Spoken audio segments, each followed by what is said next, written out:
আল্লাহ পাক কোরআনুল কারীমে জানিয়ে দেন, মা আতাকুমুর রাসূলু ফাখুযুহু ওয়া মা নাহাকুম আনহু ফান্তাহু। আল্লাহ নবী দিন ও দুনিয়ার বাদশা হাবিবুল্লাহ জনাবে মুহাম্মদুর রাসূলুল্লাহ সাল্লাল্লাহু আলাইহি ওয়াসাল্লামকে আমার আল্লাহ পাক কি মর্যাদা দিয়ে দিয়েছেন। হে নবীর উম্মত উম্মতিরা, আল্লাহ পাক আমাদেরকে জানিয়ে দিলেন, হে আমার বান্দারা, হে আমার বান্দিরা, আমি আল্লাহ পাক জানিয়ে দিলাম আমাদের আপনাদের কাছে যে নবী পাঠিয়েছে, আপনাদের দুনিয়াতে যে মুস্তাফাকে পাঠালাম, আমার নবী, আমার রাসূল, আমার পয়গম্বর, মা আমিনার বেটা হযরত মুহাম্মদুর রাসূলুল্লাহ সাল্লাল্লাহু আলাইহি ওয়াসাল্লাম আপনাদের কাছে পাঠিয়ে দিয়েছি। আমার রাসূলুল্লাহ তোমাদের যেটা বলে সেটা পালন করো, আর আমার নবী যেটা তোমাদের নিষেধ করে সেটা বর্জন করো। যদি আমার নবীর এই কথাটা তোমরা গুরুত্ব দিতে পারো, আমার নবীজি যেটা বলেছেন সেটা যদি পালন করতে পারো, আমার নবীজি যেটা নিষেধ করেছেন সেটা যদি বর্জন করতে পারো, আমি আল্লাহ পাক জানিয়ে দিলাম, আয় আমার বান্দা বান্দিরে শুনে রাখো, আমার মুস্তাফার কথা মেনে চলার জন্য আমি আল্লাহ আমার দরবারে তোমাকে বান্দা বলে কবুল করে নেব। এই জোরে বলুন না সুবহানাল্লাহ। রাসূলুল্লাহ সাল্লাল্লাহু আলাইহি ওয়াসাল্লাম যেটা বলেন সেটা মেনে নাও, যেটা নিষেধ করে সেটা বর্জন করো। রাসূলুল্লাহ আমাদের জন্য যেটা বলেছেন সেটা যদি আমরা গ্রহণ করি, আর যেটা নিষেধ করেছেন সেটা যদি বর্জন করি, তাহলে কে আমাদেরকে বান্দা হিসাবে মেনে নেবে? কে? আল্লাহ। আপনাদের ঘুম পাচ্ছে নাকি? হ্যাঁ, আমাদের সায়েদ আলী ভাই, আমি এসছি 9:30, আমার প্রথম সময় এখানে মাহফিলের জন্য বলেছিল 8টা থেকে, তারপরে একদিন ফোন করে বলছে যে 9:30 থেকে আপনার টাইম। এখানে এসে বলছে কিছু মানুষ, হুজুর আপনার বলছে যে একটু 10টা থেকে পরে থেকে উঠতে হবে, তো মানুষজন চাইছে একটু আপনি 10টার সময় উঠবেন। ঠিক আছে, আলহামদুলিল্লাহ, মানুষের কথাটা একটু মাঝে মধ্যে মানতে হয়, যেহেতু অন্য কোনো জায়গায় প্রোগ্রাম নেই। আর এখানের বাচ্চারা, আপনাদের বাচ্চারা তো মাশাআল্লাহ খুব সুন্দর। আমি গাড়ি থেকে নামার সাথে সাথেই ওরা যেভাবে তাকবীর দিল, যেভাবে স্বাগত জানালো, আমি তো দোয়া চাই প্রাণ ভরে যে এই সমস্ত বাচ্চাদের কলবে সিনাতে আল্লাহ দ্বীনের মহব্বত আরো বেশি বেশি আল্লাহ দান করে দেন। বলুন আল্লাহুম্মা আমিন। এই ছেলেরা সবাই বলো আল্লাহুম্মা আমিন। ছেলেদের আব্বা মারা সবাই বলেন আল্লাহুম্মা আমিন। এখনকার যে প্রজন্ম চলছে, এই প্রজন্মের হাতে যেহেতু এই সব জিনিস চলে আসছে, বুঝতে পারছেন না দ্বীন কি জিনিস, আল্লাহ কি, আল্লাহকে, এই সব কিছু আস্তে আস্তে আমাদের থেকে দূরে সরে যাবে। চলে আসবে দাজ্জাল, এসে বলবে আমি খোদা। তো আমাদের এই বাচ্চারা তখন দাজ্জালকে খোদা বলে মেনে নেবে। বুঝতে পারছেন না? এজন্য এদের জন্য সবসময় দোয়া চাইতে হবে, আল্লাহ এদের দাজ্জালের ফিতনা থেকে, দাজ্জালের ছবল থেকে আল্লাহ এদেরকে হেফাজত করুন।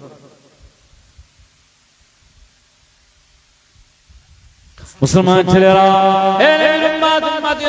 খুব খেয়াল করে শুনুন, আল্লাহ নবী পাক জবানে জানিয়ে দিয়েছেন, আদিবু আওলাদিকুম আলা সালাসি খিসাল। এ আমার উম্মত উম্মতিরা, আমি রাসূলুল্লাহ সাল্লাল্লাহু আলাইহি ওয়াসাল্লাম জানিয়ে দিলাম, তোমাদের বাচ্চাদের 3টি বিষয় তোমরা শিক্ষা দেবে। আল্লাহ নবী বললেন, তোমাদের বাচ্চাদের 3টি বিষয় শিক্ষা দিয়ে দেবে। এই বাচ্চাগুলো যেন পথভ্রষ্ট না হয়ে যায়, গোমরাহি না হয়ে যায়, তারা যেন জাহান্নামী না হয়ে যায়। রাসূলুল্লাহ কত ভালোবাসেন, রাসূলুল্লাহ কত মুহাব্বত করেন, হুজুর পাক আমাদেরকে কি ভালোবাসেন, আমাদেরকে রাসূলুল্লাহ বলে দিয়েছেন, হুজুর পাক বলে দিচ্ছেন, আদিবু আওলাদাকুম আলা সালাসি খিসাল। তোমাদের যে বাচ্চাগুলো জন্ম নিয়েছে, এই বাচ্চাদেরকে 3টি বিষয় শিক্ষা দেবে। প্রথম নাম্বার হলো হুব্বি নবিয়িকুম। বাচ্চা জন্মানোর পরে ওই বাচ্চা যখন আস্তে আস্তে বড় হবে, ওই বাচ্চা যখন আস্তে আস্তে বড় হয়ে যাবে, ওরা যখন কথা বলা শিখবে, ওরা যখন কথা বলতে পারবে, আব্বা আব্বা বলে ডাকবে, মা মা বলে ডাকবে, দাদা দাদা দাদা বলে চিল্লাবে। রাসূলুল্লাহ বলেছেন, এই কথা বলা শেখা এই অবস্থা, এই বয়স থেকে অবশ্যই আমি রাসূলুল্লাহ জানিয়ে দিলাম হুব্বি নবীকুম, ওই বাচ্চাদের কানে তোমাদের নবী মুহাম্মদুর রাসূলুল্লাহর আলোচনা ওদের কানে শুনিয়ে দেবে, ওদের কানে শুনিয়ে দেবে, ওদের কানে শুনিয়ে দিয়ে ওই বাচ্চাগুলোকে আগে তোমাদের নবীজি মুস্তাফার ভালোবাসা শিখিয়ে দেবে।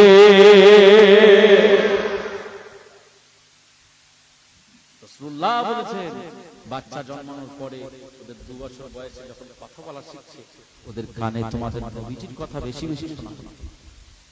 আমাদের নবীজির নাম মুহাম্মদুর রাসূলুল্লাহ, আখেরি নবী, মা আমেনার বেটা, এতিম নবী। মক্কার মানুষরা, কুফার কুরাইশরা আমাদের নবীজিকে খুব অত্যাচার করেছিল। এই সমস্ত গল্প, এই সমস্ত কথাগুলো তোমাদের বাচ্চাদের কানে শুনিয়ে দেবে, কারণ এই অল্প বয়সের বাচ্চাদের হৃদয়টা থাকে খুব নরম। ওকে যদি একটু মেজাজ দিয়ে কথা বলেন তো কেঁদে দেবে, তাই না? একটা বাচ্চাকে যদি এরকম যদি আপনি বলেন তো বাচ্চা কি ঠোঁট ঠোঁট ফোলাবে না, কাঁদবে না? আসলে দিল, কলব এগুলো খুব নরম থাকে এবং এরা মাসুম থাকে, এদের কোনো গুনাহ থাকে না। এই বাচ্চাদের কোনো গুনাহ নেই, মাসুম, এদের দিল এত নরম থাকে। মায়েরা বাচ্চাদেরকে খাওয়ানোর সময় একটু বকাবকি দেয়, ভয় দেখায়, ওই বুঝি আসছে, ওই আসছে, শিগগিরই ভাত খেয়ে নাও, এরকম মারা তাদেরকে একটু ভয় দেখিয়ে করে বাচ্চা যাতে খায়, বাচ্চা যাতে পুষ্টিকর হয়, বাচ্চা যাতে শক্তিশালী হয়, এই মায়েদের কত ভূমিকা থাকে।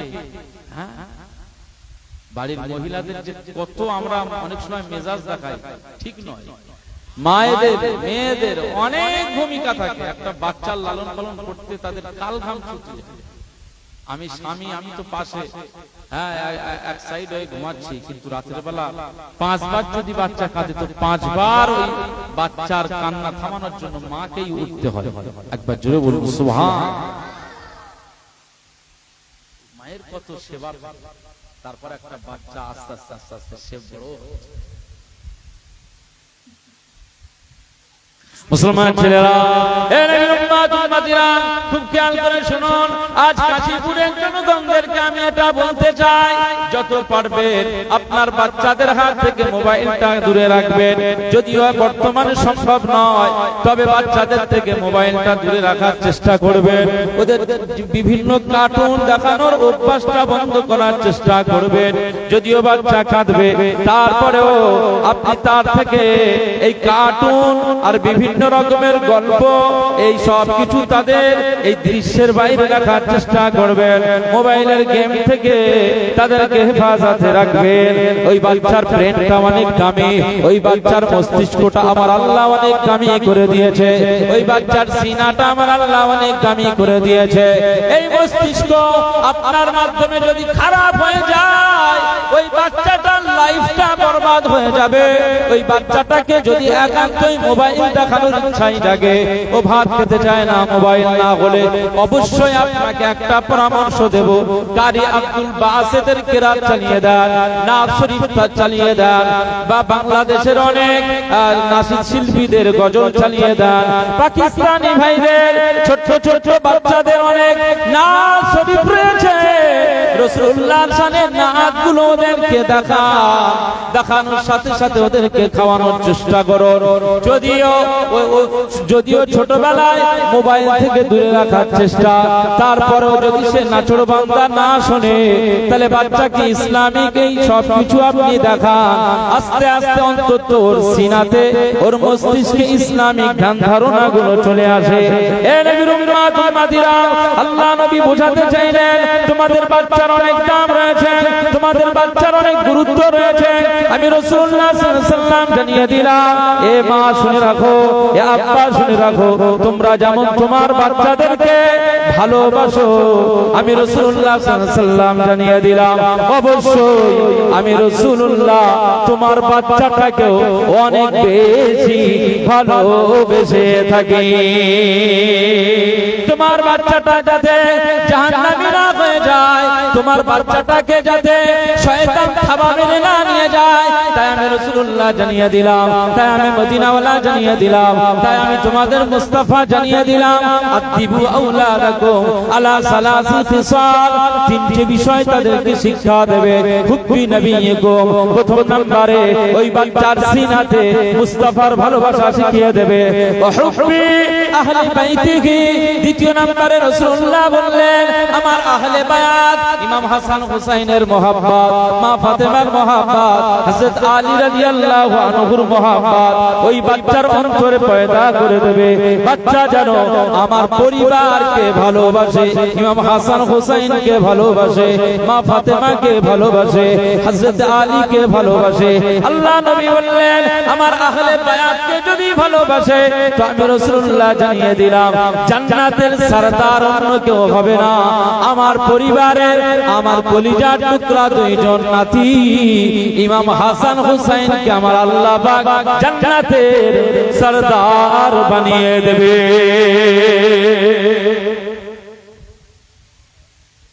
তোমার বাচ্চাদেরকে যদি ইমাম হাসান হুসাইনের মহব্বত অন্তরে তৈরি করে দিতে পারো,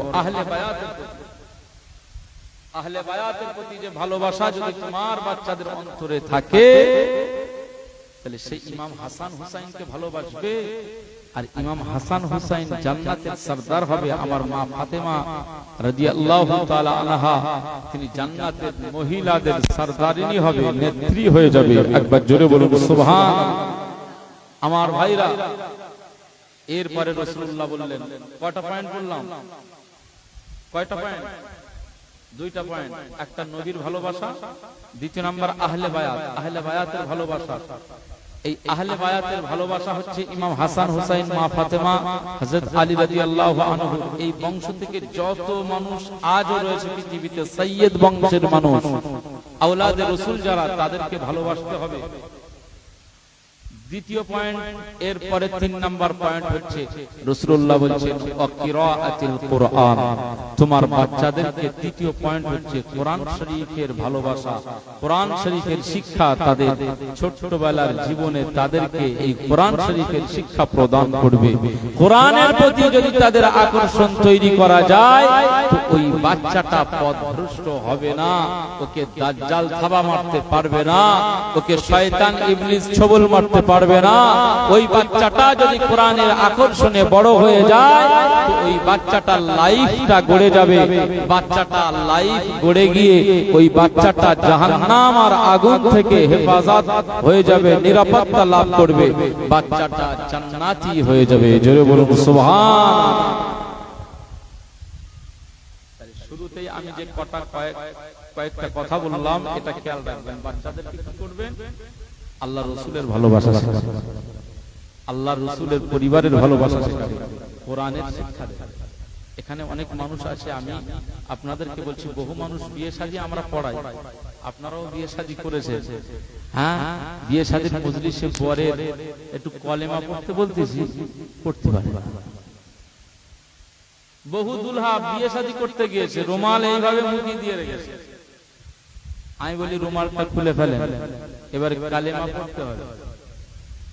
তো লা ইলাহা ইল্লাল্লাহ মুহাম্মাদুর রাসূলুল্লাহ এটা ঠিক আছে, এটা পড়তে পেরেছে।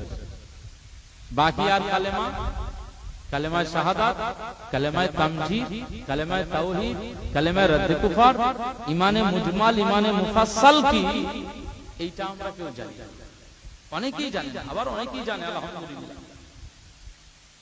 তো বিয়ের মাহফিলে কত মানুষ সেখানে বসে থাকে, আলেম ওলামাদের মজলিস, বহু হাজিরা বসে থাকে, বহু শিক্ষিত মানুষ সেখানে বসে থাকে। আর তুমি যদি কলেমা না পড়তে পারো, তুমি যদি এত মানুষের সামনে কালেমা যদি না পড়তে পারো, হ্যাঁ, মানুষ কি তোমার দেখে হাসবে না? জবান ধরে না। তাকে বলছি নামাজের হালাতে বসো, তো সে কিভাবে বসবে আর খুঁজে পায়? আবার তাকে দেখিয়ে দিতে হচ্ছে যে এইভাবে বসো। বহু ছেলেদের কথা আমি বলছি। তো আজকে এই কাশীপুর গ্রামে আপনাদের খিদমতে এসেছি। আমি এটা বলতে চাইছি, রাসূলুল্লাহ জীবনী অনেক শুনেছেন, আমার আগের যে হুজুর আলোচনা করেছেন, অনেক জীবনী শুরু থেকে জন্মের পর থেকে বিভিন্ন ঘটনা আমাদের রাসূল সম্পর্কে শুনেছেন। শুধু ঘটনার উপরে আমাদের বেশ করে বসে থাকলে হবে না, আমাদেরকে শিক্ষা নিতে হবে, আদর্শ নিতে হবে, এখান থেকে টার্গেট নিতে হবে। যদি টার্গেট আর লক্ষ্য না আমরা তৈরি করতে পারি, সাকসেস সফলকামী আমরা হতে পারবো না। মুসলমান ছেলেরা, হে নবীর উম্মত উম্মতিরা, খুব খেয়াল করে শুনুন, আমার আল্লাহ পাক বলে দিয়েছেন, মা আতাকুমুর রাসূলু ফাখুযুহু ওয়া মা নাহাকুম আনহু ফান্তাহু। আমার আল্লাহ পাক বলে দিয়েছেন, আমার হাবিব নবী মুস্তাফা তোমাদের যেটা বলেছেন ওটা তোমরা অ্যাকসেপ্টেড করে নাও, ওটা গ্রহণ করে নাও। আমার রাসূল যেটা তোমাদের নিষেধাজ্ঞা করে দিয়েছেন ওটা তোমরা বর্জন করে নাও। যদি দুটো কাজ করতে পারো, আমার মুস্তাফার এই কথা মোতাবেক জীবন পরিচালনা করতে পারো, আমি আল্লাহ পাক জানিয়ে দিলাম, অবশ্যই আমার আদালতে তোমার মতো একজন মানুষকে আমি আল্লাহ বান্দা বান্দি বলে কবুল করে নেব। মুসলমানের ছেলেরা, হে নবীর উম্মত উম্মতিরা, একটা দৃষ্টান্ত আপনাদেরকে দেখাই, রাসূলুল্লাহকে কি ভালোবেসেছেন, রাসূলুল্লাহর কথাটা সাহাবায়ে কেরামরা কিভাবে পালন করতেন। আজ আমাদের কাছে রাসূলুল্লাহর কথার কোনো দাম নাই। রাসূলুল্লাহ বলেছেন নামাজ পড়তে হবে, আমরা নামাজ পড়ি না। রাসূলুল্লাহ বলেছেন জুয়া খেলা বন্ধ করতে হবে, আমরা জুয়া খেলা বন্ধ করি না। রাসূলুল্লাহ বলেছেন লটারি কাটা যাবে না, না না, রাসূলুল্লাহর এই কথাটা আমরা পালন করি না। রাসূলুল্লাহ আমাদের যেটা নিষেধ করেছেন আমরা সেটাই বারবার নিজেদের চরিত্রের মধ্যে রেখে দিয়েছি।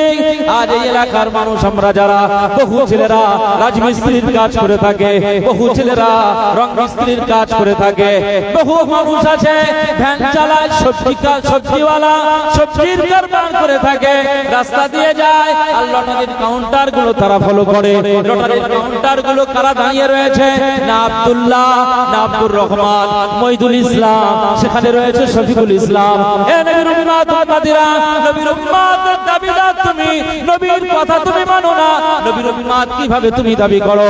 না না না না, আমার রাসূলুল্লাহ সাল্লাল্লাহু আলাইহি ওয়াসাল্লাম তোমার এই দাবিটা কোনদিনের জন্য মেনে নেবে না। যদি তুমি দাবির সপক্ষে, তুমি যদি তোমার উম্মতের দাবির উপরে দাঁড়িয়ে থাকতে পারো, তাহলে লটারি কাটাটা বন্ধ করে দাও, জুয়া খেলাটা বন্ধ করে দাও, ঘরের ভিতরের বন্ধনের এই সব এই সমস্ত বইগুলো দূর করে দাও। যদি এই কাজগুলো করতে পারো, অবশ্যই আমি বলে গেলাম তুমি মুস্তাফার উম্মত বলে দাবি করতে পারবে।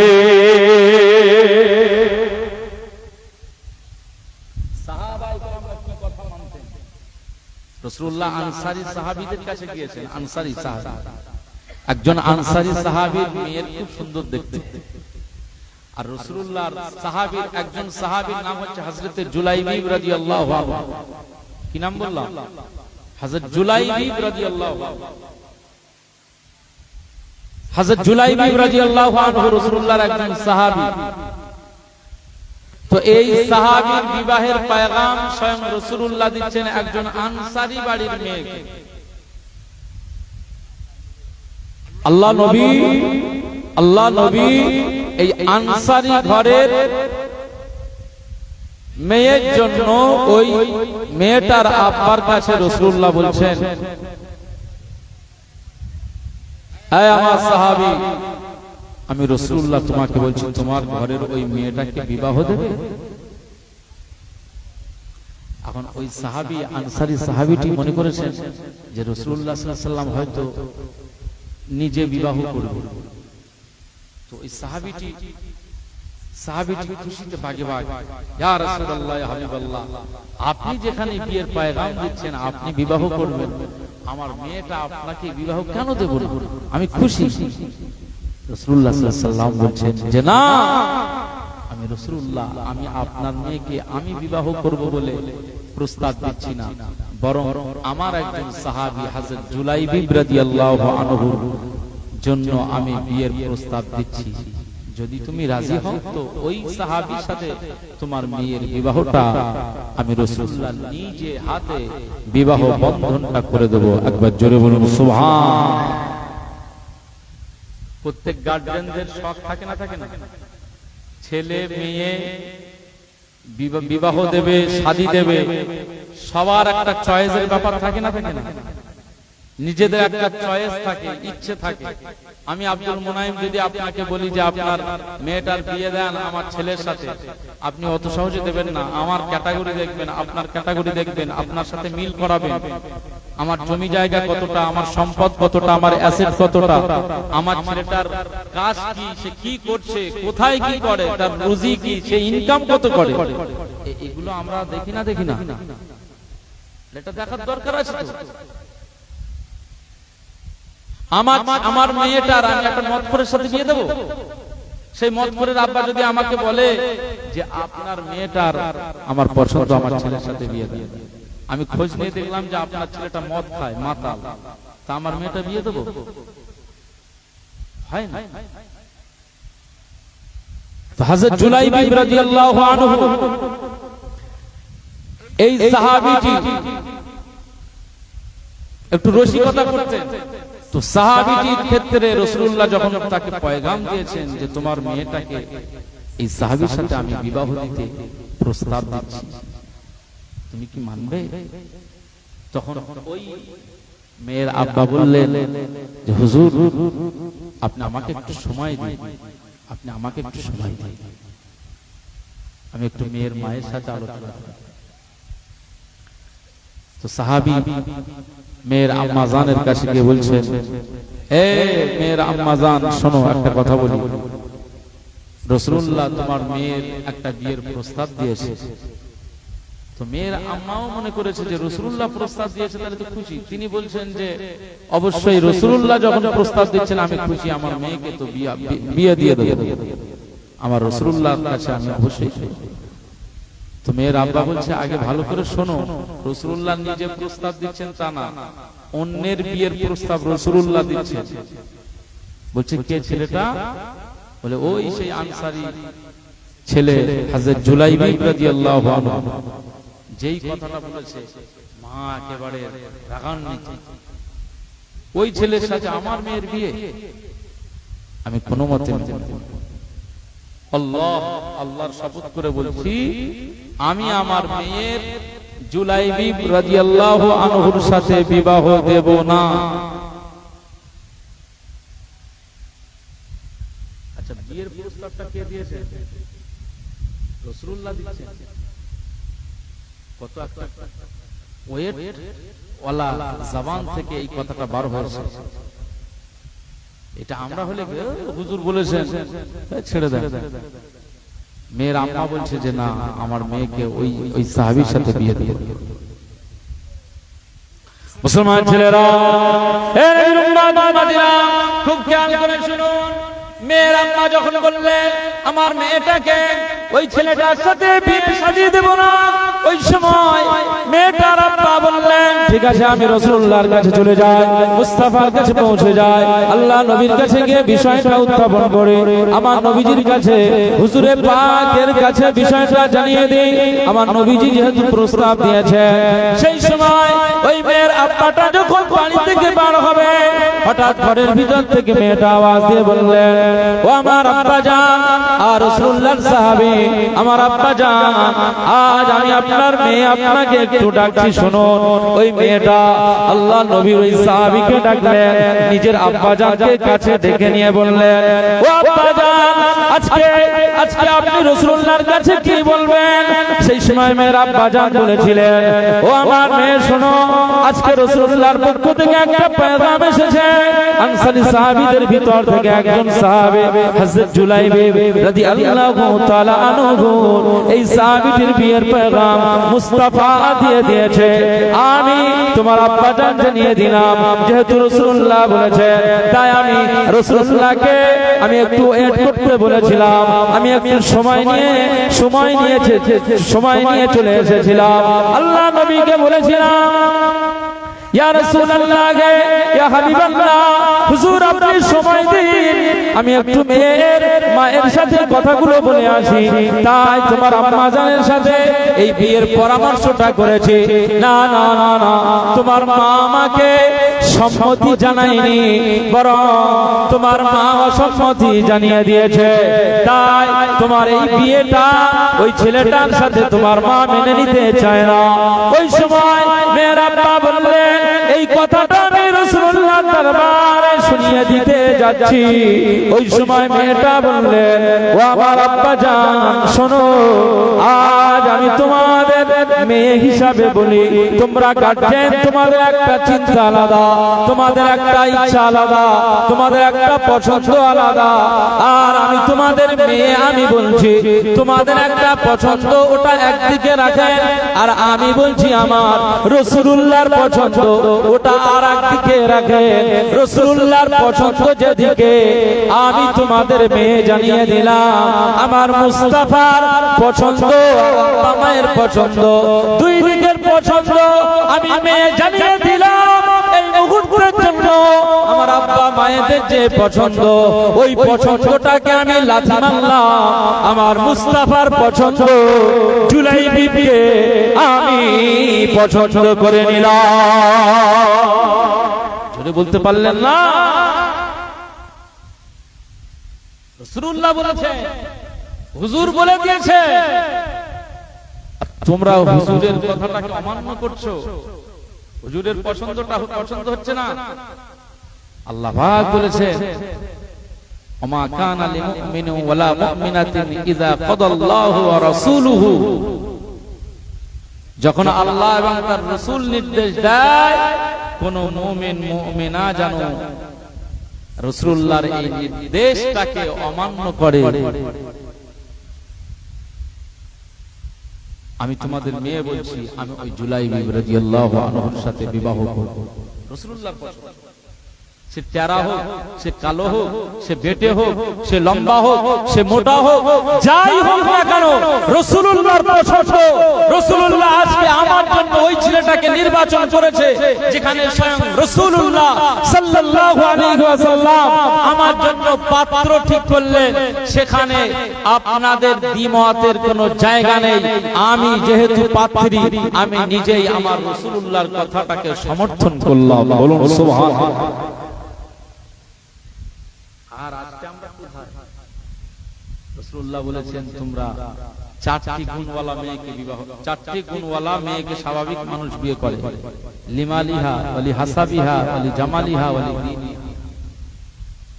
কোন মেয়ের আছে সম্পদ, কোন মেয়ের আছে বংশমর্যাদা, কোন মেয়ের আছে সুন্দর দেখতে।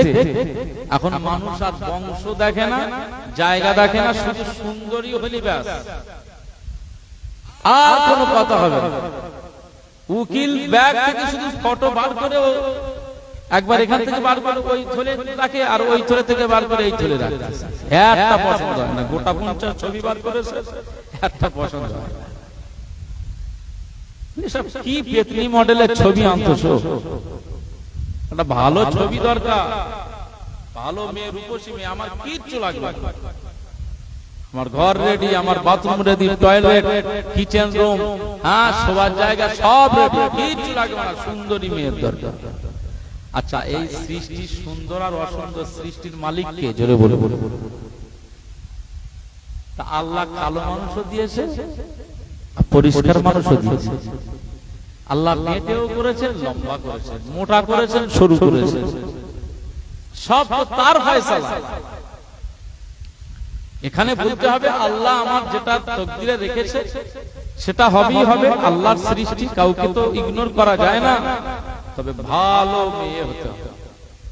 সুন্দরী তো প্রয়োজন আছে, পছন্দের ব্যাপার আছে, কিন্তু সে বংশ দেখে না, সে নামাজি কিনা এটা দেখে না। রাসূলুল্লাহ বলছেন, ওয়ালি দীনিহা, তার ভিতরে দ্বীন আছে কিনা এটা দেখে না। সে নামাজি কিনা, পর্দানশীল কিনা, কোরআন জানে কিনা,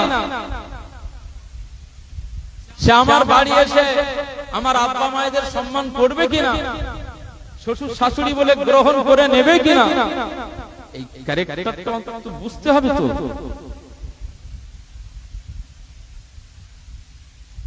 আমরা সব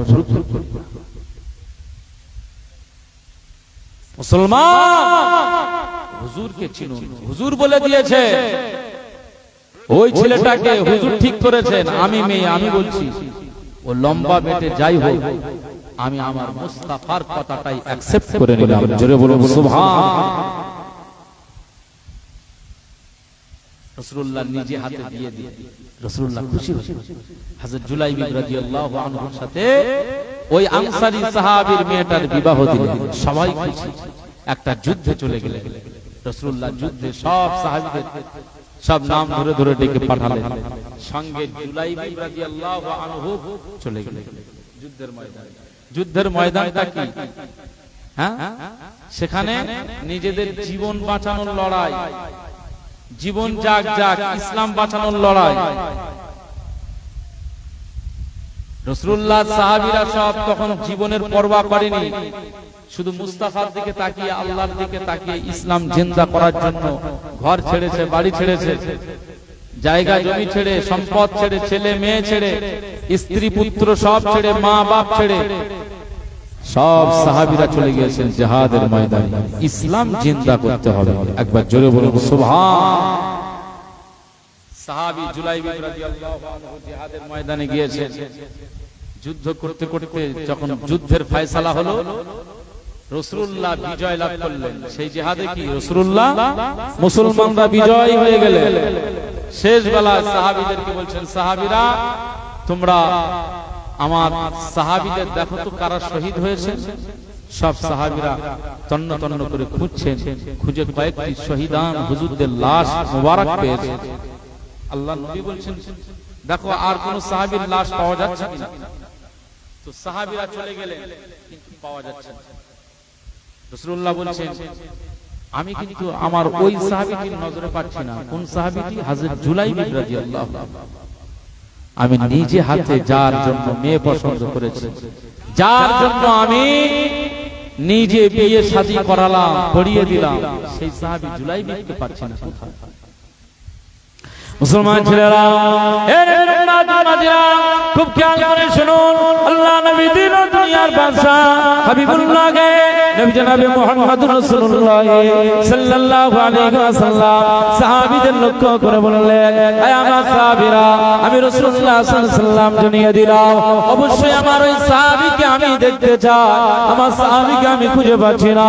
আমার প্রত্যেকটি সাহাবী আমার হৃদয়ের কাছে অনেক বড়। আমি হৃদয় দিয়ে সবাইকে ভালোবাসি, আমি হৃদয় দিয়ে সবাইকে মহব্বত করে। একটা সাহাবী, এটা আমি পরে বলছি, একজন সাহাবীর কথা বলে, একজন সাহাবীর ইন্তেকালের সময়, মউতের সময় আল্লাহ নবী সাহাবীর মাথা মুবারকের কাছে বসে রয়েছেন। আমাদের ঘরের মা বাবা বয়স হয়ে গেলে, শরীরের অসুস্থতা নেমে আসলে, বাবা মা যখন ইন্তেকালের সময় হয়ে যায়, দাদা দাদির যখন ইন্তেকালের সময় হয়ে যায়, আমরা মাথার কাছে বসে যাই, চামচ কেটে পানি মুখেতে লাগিয়ে দিই, যাতে একটু পানির তেষ্টাটা মিটে যায়। কারণ মউতের সময় এত পানি পিপাসা লাগে, মনে হয় জানো গোটা সমুদ্রের পানি তার যদি মুখে ধরিয়ে দেওয়া হয়, ওই অবস্থায় তার মনে হবে আমি সমুদ্রের পানি যদি পান করে নিই তবু আমার তেষ্টা মিটবে না। মরণের সময় এত কষ্ট হয়, পানির কষ্ট হয়, পানির পিপাসা হয়। তাই আমরা মৌতলা ব্যক্তির মাথা ধরে নানির কাছে, নানির গালে একটু চামচ কেটে পানি তুলে দেই। আমরা জামজামের পানি তুলে তুলে নানার জিহ্বাতে একটু লাগিয়ে দেই, কারণ সেই সময় তার বোল বন্ধ হয়ে যায়, তার সব চাউনি বন্ধ হয়ে যায়, শুধু একটু জিহ্বাটা একটু নাড়াচাড়া করে। এই অবস্থা আমরা পানি একটু চামচ কেটে লাগিয়ে দেই। আর পাশে অনেক আমরা মহিলারাও কোরআন পড়ি, আর নাতিপোতারা আমরা অনেক সময় কোরআন তেলাওয়াত করে কানে একটু কালেমা তালকিন শুনিয়ে দেই। কালেমা কানে শুনিয়ে দেওয়া হয়, কারণ কালেমা শুনতে শুনতে যদি তার মরণটা হয়, তার মওতটা ঈমানের সাথে নসিব হয়ে যাবে। যদি বলতে পারলেন না, ঈমানের সাথে মওত হওয়াটা দরকার তো নাকি? মুসলমান ছেলেরা, খুব খেয়াল করে শুনুন, আল্লাহ নবীর ওই সাহাবীর মাথার কাছে রয়েছেন। এমন সময় আল্লাহ পাকের ফেরেশতা মালাকুল মউত চলে এসেছে। মনে রাখো, মালাকুল মউত আসলে আমরা আশপাশে যারা বসে থাকে, যে সময় চোখের সামনে আমাদের মানুষটা ইন্তেকাল হয়ে যায়, মালাকুল মউত রূহ কবজ করার জন্য চলে আসে। ওই অবস্থায় কি আমরা আমাদের দৃষ্টিতে কি মালাকুল মউতকে দেখতে পাই? মালাকুল মউতকে দেখা যায় নাকি? কেউ জীবনে চোখে দেখেছে? দেখা যায় না। রাসূলুল্লাহ দেখছে। মুসলমান ছেলেরা, হে নবীর উম্মত উম্মতিরা, খুব খেয়াল করে শুনুন। আল্লাহ নবী দিল দুনিয়ার বাদশা হাবিবুল্লাহকে, নবী জনাব মুহাম্মদুর রাসূলুল্লাহকে সাল্লাল্লাহু আলাইহি ওয়াসাল্লাম মালাকুল মউতকে দেখতে পেলেন। সাহাবীর রূহ কবজ করতে এসেছে। সাহাবীকে রাসূলুল্লাহ ভালোবাসেন, তাই সাহাবীকে কেন্দ্র করে রাসূলুল্লাহ বলেন, ইয়া মালাকাল মউত ইরফা, ইয়া মালাকাল মউত ইরফাক বিসাহাবী ফাহুয়া মুমিন। এ মালাকুল মউত, এ আজরাইল আলাইহিস সালাম, আমি রাসূলুল্লাহ সাল্লাল্লাহু আলাইহি ওয়াসাল্লাম আপনাকে জানিয়ে দিই, আপনাকে বলি, আমার এটা সাহাবী।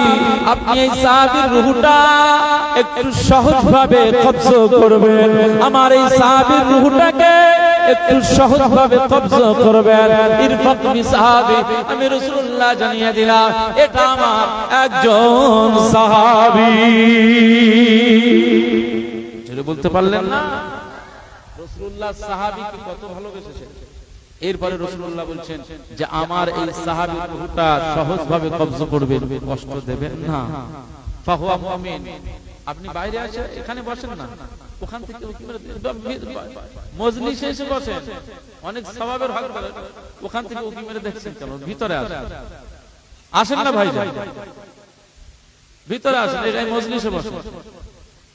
মজলিসের কত গুরুত্ব আপনি ওখান থেকে সাইড থেকে দেখছেন। বাস বাস, ও লুঙ্গি ওইভাবে পরে রয়েছে ওই জন্য। আল্লাহ, আচ্ছা আচ্ছা, যাই হোক, সতর ঢাকাটা ফরজ, খেয়াল রাখবেন। আমরা যারা পুরুষ, এর উপরে যেন আমাদের কাপড় চলে না আসে, একদম নিচে। এই ছেলেরা শোনো, তোমরা তো হাফ প্যান্ট পরায় পারদর্শী হয়ে গেছো। এই কাশীপুরে হাফ প্যান্ট পরে আমরা ঘুরি, বুট জুতো পরে মনে করি লন্ডনে ঘুরতেছি, ভাব এরকম যে চলি আমরা না। রাসূলুল্লাহর উম্মত কপাল ফাটা। যদি কপাল ভালো করতে চাও তো হাঁটুর নিচে প্যান্ট পরার চেষ্টা করো। আল্লাহ পাক তৌফিক দান, বলুন আমিন।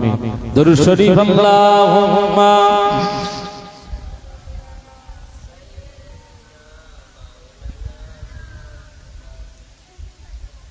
এই দরুদে হাসছেন কেন আপনারা? একটু মহব্বতে দরুদ পড়েন। আল্লাহুম্মা সাল্লি আলা সাইয়্যিদিনা ওয়া আলা আলি সাইয়্যিদিনা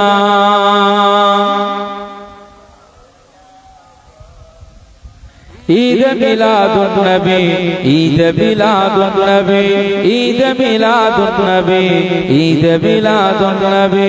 খুশিতে দোলে আজকে সৃষ্টির সবই, খুশিতে দোলে আজকে সৃষ্টির সবই। ঈদ মিলাদুন নবী, ঈদ মিলাদুন নবী, ঈদ মিলাদুন নবী, ঈদ মিলাদুন নবী। রহমত আলাম নূরে মুজাসসাম, সৃষ্টি তোমার নূরে আরশ কালাম। বলুন না সুবহানাল্লাহ, আওয়াজ হয় না? রহমত আলাম নূরে মুজাসসাম, সৃষ্টি তোমার নূরে আরশ কালাম। রহমত আলাম নূরে মুজাসসাম, সৃষ্টি তোমার নূরে আরশ কালাম। ধরার বুকে এলে ও গরবি, ধরার বুকে এলে ও গরবি। ঈদ মিলাদুন নবী, ঈদ মিলাদুন নবী, ঈদ মিলাদুন নবী, ঈদ মিলাদুন নবী। খুশিতে দোলে আজকে সৃষ্টির সবই, খুশিতে দোলে আজকে সৃষ্টির সবই। নবী ঈদ মিলাদুন নবী ঈদ মিলাদুন নবী ঈদ মিলাদুন নবী ঈদ মিলাদুন নবী রহমত আলাম নূরে মুজাসসাম সৃষ্টি তোমার নূরে আরশ কালাম রহমত আলাম নূরে মুজাসসাম সৃষ্টি তোমার নূরে আরশ কালাম ধরার বুকে এলে ও গরবী ধরার বুকে এলে ও গরবী ঈদ মিলাদুন নবী ঈদ মিলাদুন নবী ঈদ মিলাদুন নবী ঈদ মিলাদুন নবী আজকে ধরায় লাখো ফেরেশতায় মারহাবা ইয়া রাসূল সুরে সুরে গায় বলুন না সুবহানাল্লাহ আওয়াজ দিয়ে হয় না নারায়ে তাকবীর আম্মাজান আমেনা হুজুরের বাড়িতে যখন জন্ম নিচ্ছেন তো আকাশের সব পাখিগুলো এসে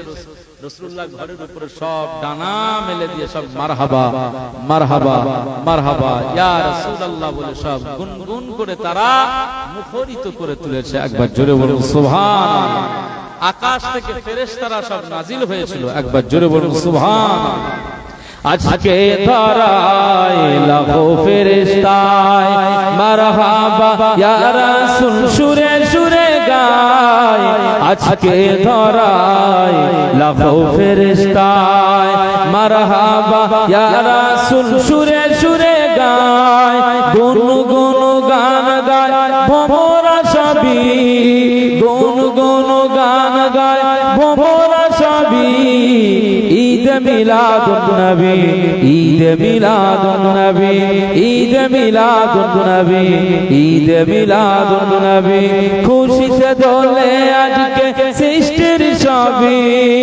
খুশিতে দোলে আজকে সৃষ্টির সবই ঈদ মিলাদুন নবী ঈদ মিলাদুন নবী ঈদ মিলাদুন নবী ঈদ মিলাদুন নবী ধন্য মা আমিনা প্রিয় শাহে মদিনা ধন্য মা আমিনা প্রিয় শাহে মদিনা যার প্রেমে এ নিখিল হলো যে দিওয়ানা জোরে বলেন না নারায়ে তাকবীর ধন্য মা আমিনা প্রিয় শাহে মদিনা যার প্রেমে এ নিখিল হলো যে দিওয়ানা সব নবীদের মাঝে তব ছবি সব নবীদের মাঝে তব ছবি ঈদ মিলাদুন নবী ঈদ মিলাদুন নবী ঈদ মিলাদুন নবী ঈদ মিলাদুন নবী খুশিতে দোলে আজকে সৃষ্টির সবই খুশিতে দোলে আজকে সৃষ্টির সবই ঈদ মিলাদুন নবী ঈদ মিলাদুন নবী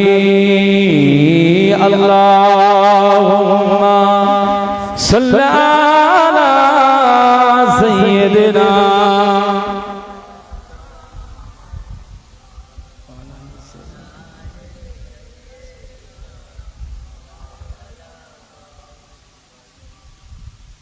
আমার দিনদার ইমানদার ভাইরা নেককার আল্লাহওয়ালা বাবাজিরা আমার মুরব্বি চাচাজিরা আমি যে কথা বলতে চাইছিলাম সাহাবীর মাথার ধারে রাসূলুল্লাহ মালাকুল মউতকে দেখতে পাচ্ছেন রাসূলুল্লাহ বলছেন ইয়া মালাকাল মউত ইরফাক বি সাহাবী আমার সাহাবীর রূহটা খুব সহজ ভাবে কবজ করে নেন ফাহুয়া মুমিন আমার সাহাবী একজন মুমিন তাহলে রাসূলুল্লাহ সাহাবীকে বলছেন যে একজন মুমিন আর আমরা যারা এখানে বসে রয়েছি আমরা সাহাবী হয়তো হতে পারিনি কিন্তু আমরা কি ঈমানদার আমরা মুমিন তাই তো নাকি রাসূলুল্লাহ এখান থেকে বুঝিয়ে দিয়েছেন যে আমার উম্মত দিগকে আমি কতটা ভালোবাসি এখানে ফেরেশতা আজরাইলকে যখন রাসূলুল্লাহ বললেন আমার সাহাবীর রূহটা রূহটা সহজভাবে কব্জ করে নেবেন, আমার সাহাবী যাতে না কষ্ট পায়, সেখানে মালাকুল মউতের জবাব আসছে, ইয়া রাসূলুল্লাহ, ইয়া হাবিবাল্লাহ, আপনি খুশি থাকুন, আপনি আনন্দে থাকুন, আপনি নিশ্চিন্তে থাকুন। পৃথিবীর জমিনে যত আদমে আওলাদ এসেছে, যারা আপনার বিশেষ করে মুমিন উম্মত হবে, তো আমি আজরাইল জানিয়ে দিলাম, অবশ্যই সেই মুমিন বান্দাদের রূহটা আমি সহজভাবে কব্জ করে নেব। একবার জোরে বলুন সুবহান। রাসূলুল্লাহ আমাদেরকে কতটা ভালোবাসেন, সাহাবীদের কতটা ভালোবাসেন। তো যুদ্ধের ময়দানে রাসূলুল্লাহ হযরত জুলাইবিব রাদিয়াল্লাহু আনহুকে খোঁজ করতে বললেন। খোঁজ করে দেখা গেল যে হযরত জুলাইবিব রাদিয়াল্লাহু আনহু শত্রু বাহিনীর কাফের মুশরিকদের 7 জনকে সে নিজে আঘাত করে তাদেরকে হত্যা করেছে। এই 7 জনের পাশে সে নিজে শহীদ হয়ে পড়ে আছে। কোথাও খুঁজে মেলেনি, ওই জায়গায় গিয়ে মিলে গিয়েছে। তখন রাসূলুল্লাহর সাহাবীরা হযরত জুলাইবিব রাদিয়াল্লাহু আনহু লাশ মুবারক নিয়ে রাসূলুল্লাহর দরবারে আসেন। ইয়া রাসূলুল্লাহ, ইয়া হাবিবাল্লাহ, আপনার এই সাহাবীকে নিয়ে আসেন। রাসূলুল্লাহ কেঁদে ফেললেন। মুসলমান ছেলেরা, এ নবীর উম্মত উম্মতিরা, খুব খেয়াল করে শুনুন, আল্লাহ নবী সাহাবীদেরকে কত ভালোবাসেন। হযরত জুলাইবিব রাদিয়াল্লাহু আনহুর লাশ খানা যখন চলে এসেছে, শহীদের লাশ, শহীদানের লাশ যখন চলে এসেছে, আল্লাহ নবী চিন্তা করলেন, আমি এই সাহাবীর জন্য মেয়ে ঠিক করেছিলাম, পাত্রী ঠিক করেছিলাম, এই পাত্রীটা ঠিক করে এই ছেলেটার সাথে আমি বিয়ে দিয়েছিলাম। আমার এই সাহাবী জুলাইবিব রাদিয়াল্লাহু আনহুর সাথে ওই আনসারী মহিলার বিয়ে দিয়ে দিয়েছিলাম, আমি নিজে হাতে বিয়ে দিয়েছিলাম। আজকে এই সাহাবীটি শহীদ হয়ে গিয়েছে, ইসলামের জন্য শহীদ হয়ে গেল। আজকে সেই মেয়েটা বিধবা হয়ে গিয়েছে, আজকে তার স্বামী চলে গেল। আল্লাহ নবী সেই সময় বললেন, আমার জুলাইবিব যা করেছে আমি রাসূলুল্লাহ খুশি হয়ে গেলাম। আল্লাহ নবী বললেন, আমার সাহাবীরা শোনো, আমি জুলাইবিব আমার উত্তরাধিকারী, আর জুলাইবিবের আমি উত্তরাধিকারী। জুলাইবিব আমার উত্তরাধিকারী, আর আমি জুলাইবিবের উত্তরাধিকারী। জুলাইবিব আমার ওয়ারিস, আমি রাসূলুল্লাহ জুলাইবিবের ওয়ারিস হয়ে গিয়েছি। জোরে বলেন না সুবহানাল্লাহ। ওয়ারিসান সার্টিফিকেট তোলা হয় তো নাকি? আব্বা মারা গেলে ওয়ারিসান সার্টিফিকেট ছেলেরা তোলে তো। ওয়ারিস মানে কি? একেবারে ক্লোজ সম্পর্ক, ছেলে আর বাপের যেমন সম্পর্ক। রাসূলুল্লাহ বলছেন, জুলাইবিব যা করেছেন আমি খুশি। আজকে ওই মেয়েটার সাথে আমি বিবাহ দিয়েছিলাম, আজকে সেই মেয়েটা বিধবা হয়ে গেছে, আনসারী মহিলা, আর তার স্বামী আজ শহীদ হয়ে গিয়েছে। তো আমি রাসূলুল্লাহ, আজকে সে নিজের বিবিকে পরোয়া করেনি, ওই সুন্দরী মহিলাটাকে পরোয়া করেনি, ওই সুন্দরী সুশ্রী মেয়েটাকে পরোয়া না করে আমি রাসূলুল্লাহর মহব্বতে আজ এই ময়দানে শহীদ বরণ করেছে। ইসলাম আর ইসলামের খিদমতে, মহব্বতে রাসূলুল্লাহ, রাসূলুল্লাহর মহব্বতে, মহব্বতে আল্লাহ, আল্লাহর মহব্বতে আমাদের জুলাইবিব শহীদ হয়ে গিয়েছে। আমি রাসূলুল্লাহ এর উপরে খুশি হয়ে গেলাম। এ আমার উত্তরাধিকারী, আমি রাসূলুল্লাহ ওর উত্তরাধিকারী। ও আমার ওয়ারিস, আমি রাসূলুল্লাহ ওর ওয়ারিস হয়ে গেলাম। একবার জোরে বলুন সুবহানাল্লাহ। আল্লাহ নবী এই দৃশ্যটা দেখে কেঁদে ফেলেছিলেন। সাহাবীর এই দৃশ্যটা দেখে পরবর্তী সময়ে তার বিবির কাছে, তার স্ত্রীর কাছে বলা হলো, আপনার স্বামী জুলাইবিব রাদিয়াল্লাহু আনহু ইন্তেকাল হয়েছে, আপনি কত বিধবা হয়ে গেলেন। ওই মেয়েটা বললেন, আমার মুস্তাফায়ে কামলিওয়ালা ওই ছেলেটাকে আমার জন্য নির্বাচন করেছিলেন। এই কাশীপুরের নওজোয়ানেরা, যুবকেরা, খুব খেয়াল করে শোনো, আমার রাসূলুল্লাহকে মেয়েরা কত ভালোবাসতো, সেই সময় যুবতী মেয়েরা তারা কত ভালোবাসতো। ওই মহিলাটি সেই সময় বলেছিলেন, আমার রাসূলুল্লাহ সাল্লাল্লাহু আলাইহি ওয়াসাল্লাম আমার স্বামীকে নির্বাচন করেছিলেন, জুলাইবিবকে আমার জন্য স্বামী হিসাবে রাসূলুল্লাহ নির্বাচন করে দিয়েছিলেন। আমি মেয়ে জানিয়ে দিলাম। আমার মায়ের আপত্তি ছিল, আমার মা অপছন্দ করেছিল, আমার মা পছন্দ করে নাই। আমার আব্বা জান আমার এই বিয়েটা যাতে না হয়, মায়ের কথা শুনে রাসূলুল্লাহর দরবারে চলে যাচ্ছিল। আমি মেয়ে আমার আব্বাজানকে ডেকে আজ রাসূলুল্লাহর এই পয়গামটা কবুল করে নিয়েছিলাম। আমার রাসূলুল্লাহর নির্বাচিত ক্যান্ডিডেট আমার স্বামী হয়ে গিয়েছিল, আমার স্বামী হয়ে গিয়েছিল, রাসূলুল্লাহর পছন্দের সাহাবী আমার স্বামী। আমার এখানে কোনো দ্বিমত নেই, মুস্তাফার পছন্দে আমি পছন্দ, মুস্তাফা যেটা পছন্দ করেছে আমি মেয়ে আজকে আমি মুস্তাফার এই পছন্দের উপরে সন্তুষ্ট। এ নবীর উম্মত উম্মতিরা, ওই মেয়েটা জবাবে বলেছিল আজকে রাসূলুল্লাহ আমার জন্য যে স্বামীটাকে নির্বাচন করেছিলেন ওই স্বামীটা শহীদ হয়ে গিয়েছে। মুস্তাফা তাকে শহীদের যুদ্ধের ময়দানে সৈন্য সেনা হিসাবে নির্বাচন করেছেন। এখানে আমার কোনো আপত্তি নেই, এখানে আমার কোনো দ্বিমত ছিল না। আজ যুদ্ধের ময়দানে আমার রাসূলুল্লাহর জন্য জান কুরবান করে শহীদ হয়ে গিয়েছে আমার স্বামী জুলাইবি রাদিয়াল্লাহু তাআলা আনহু। আজ মুস্তাফার জন্য, মুস্তাফার মহব্বতে আজ যুদ্ধের ময়দানে গিয়ে যে শহীদ হয়ে গিয়েছে আমি তার বিবি, আমি এতে এখনো পর্যন্ত অসন্তুষ্ট নই, বরং আমি তার বিবি জানিয়ে দিলাম আমার স্বামী আজ শহীদ হয়ে গিয়েছে, আমার স্বামী আজ ইন্তেকাল হয়ে গেল ইসলামের জন্য, রাসূলের জন্য, মুস্তাফার জন্য, আল্লাহ পাকের জন্য। আর আমার মুস্তাফাকে ভালোবেসে আজ শহীদ হয়েছে, তাই আমি জুলাইবিবের স্ত্রী জানিয়ে দিলাম এখানে আমার আপত্তি নেই, বরং আমার স্বামী মুস্তাফার জন্য শহীদ হয়ে গিয়েছে, এর জন্য আমি গর্বিত হয়ে গেলাম। যদি বলতে পারলেন না, নারে তাকবীর।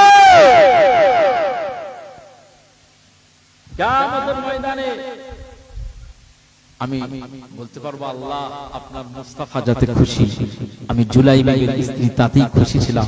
আপনার মুস্তাফা যাতে রাজি ছিল, আপনার রাসূল যাতে রাজি ছিল, আমি জুলাইবির স্ত্রী মুস্তাফার জন্য আমি তাতেই রাজি ছিলাম। একবার জোরে বলুন সুবহানাল্লাহ। এটাই আমার নাজাতের ওসিলা। কিয়ামতের ময়দানে আমার আল্লাহ যে মুস্তাফাকে খুশি করতে পেরেছে, আমার আল্লাহ তাকে জাহান্নামী করবে না। তো আমি সেই জান্নাতটা পেতে চাই। জুলাইবি রাদিয়াল্লাহু আনহুর স্ত্রীর এই তামান্না ছিল। তখনকার সেই মহিলা, সেই সমস্ত মেয়েরা তারা রাসূলুল্লাহকে কি ভালোবেসেছেন, কি মহব্বত করেছেন। আজ আমরা যারা এই জায়গায় এসেছি রাসূলুল্লাহর আলোচনার মাহফিলে, আমরা সবাই উম্মতে মুহাম্মদ সাল্লাল্লাহু আলাইহি ওয়াসাল্লামের উম্মত। আমরা যারা এখানে জন যুবক ভাইরা, চাচাজিরা বসে রয়েছেন, ছেলেরা, বাচ্চারা, মা বোনেরা রয়েছেন, আমি সবাইকে অনুরোধ করব এখান থেকে আপনাদের শিক্ষা নিতে হবে, এখান থেকে আপনাদের জীবনের পরিবর্তন ঘটাতে হবে, এখান থেকে আপনাদের মাইন্ডের পরিবর্তন নিয়ে আসতে হবে, এখান থেকে আপনার সব কিছু ভিতরের আবর্জনা, হৃদয়ে যা কিছু রয়েছে সব আবর্জনা বাইরে ফেলে দিয়ে রাসূলুল্লাহর মহব্বত এই সিনাতে ঢোকাতে হবে। আল্লাহ আপনাদের আমাদের সবাই সিনাতে মদিনাওয়ালা কামলিওয়ালার মহব্বত এই সিনাতে দান করুন। বলুন সকলে আল্লাহুম্মা আমিন, বলুন সকলে আল্লাহুম্মা আমিন। এই যে মাহফিল হয়েছে আপনারা খুশি না? এই সবাই খুশি? সবাই খুশি না বাজা? কই কেমন খুশি? একটু তাকবীর দান তো, নারায়ে তাকবীর।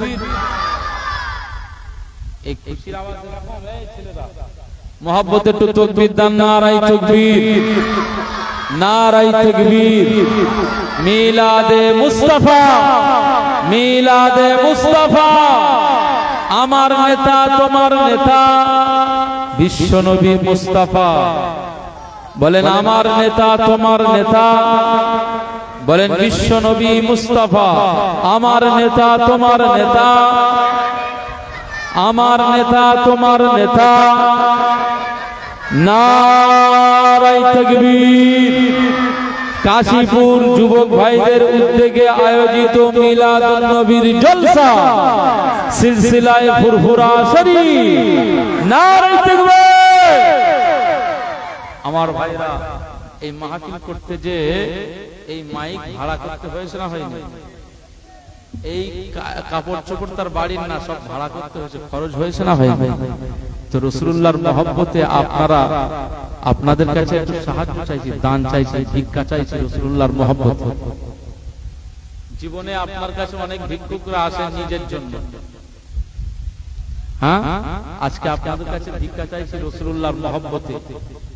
এই মাহফিলটায় রাসূলুল্লাহর মাহফিলের আলোচনা যা কিছু হয়েছে রাসূলকে নিয়ে হয়েছে নাকি? এত সময় মদিনাওয়ালা নিয়ে আলোচনা, মা আমেনা নিয়ে আলোচনা, হালিমা নিয়ে আলোচনা, এই যত সময় ধরে হয়েছে তত সময় আল্লাহর পক্ষ থেকে সওয়াব নাজিল হয়েছে, গুনাহ মাফ হয়েছে। তাহলে এই মাহফিলের আমাদের দরকার আছে না? আছে। তো আমি আপনাদের কাছে ভিক্ষা চাইছি, আপনাদের কাছে যদি কেউ পকেটে নিয়ে আসেন, দিতে পারেন 500 টাকা, দিতে পারেন 200 টাকা, দিতে পারেন 100 টাকা। আর যদি মনে করেন যে নিয়ে আসতে পারেনি, তাহলে আপনি যদি বলেন যে আমার নামে 500 টাকা হুজুর একটু লিখে রাখেন, পরে ভাইদের কাছে আমি দিয়ে দেবো, হুজুর আমি নিয়ে আসেনি, পরে 500 টাকা দেব, পরে 400 টাকা দেব, পরে 300 টাকা দেব, এরকম নামটা আপনারা যদি বলেন, হ্যাঁ, আপনারা কষ্ট পাচ্ছেন নাকি? হ্যাঁ, টাকা পয়সা চাই, ক্যাশে নিতে হবে কেন? এখানে কোনো সমস্যা আছে? যদি আমি 500 টাকা চাই, আমি আমার পক্ষ থেকে বলছি, তোমরা 20-30 টাকা 50 টাকা চাচ্ছ কি জন্য?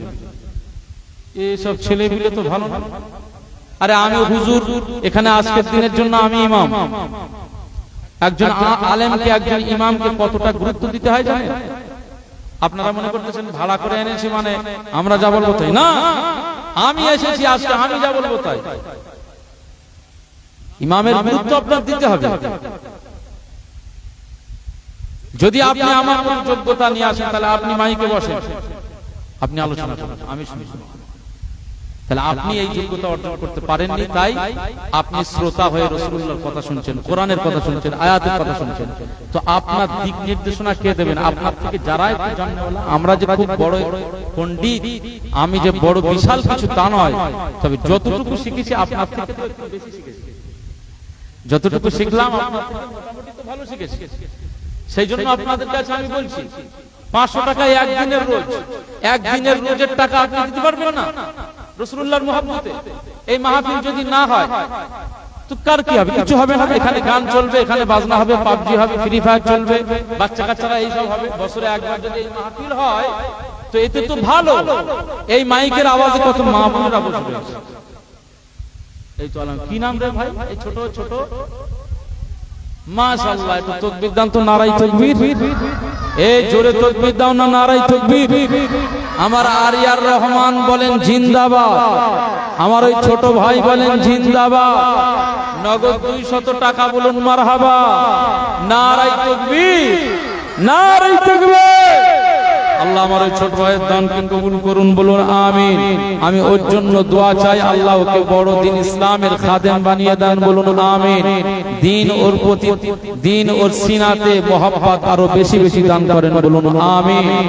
খাস দোয়া চাইবো, দেন 500 টাকা কোনো ভাই আসেন এই মজলিস থেকে, যে আপনি আগামী বছরের জন্য একজন ভাই বলেন একদিনের রোজের টাকা 500 টাকা। এই কমিটি ভাইদের কথা বলবেন না, ওনার 20-30 টাকা চাচ্ছে, ওনাদের কথা। আমি নিজে থেকে 500 টাকা চাইছি আপনাদের কাছ থেকে। ওনারা ভয় পাচ্ছে যে হয়তো চাইলে কি বলবে, পরে ঝামেলা হবে কি, এসব কিচ্ছু ব্যাপার না। আমি হুজুর চাইছি, যা ঝামেলা আপনি আমার ফোনে বলবেন, আর যদি না দেন কোনো ব্যাপার না। সারা জীবন প্রতি জুমায় ইমাম সাহেব, আমি গাবতলা বাজার যে মসজিদ ইমাম, গিয়ে খোঁজ নেবেন, প্রতি জুমাতে আমি 50 টাকা করে কোটোই ফেলি। মাসে ক টাকা? 4টে জুমাতে 200 টাকা পাই।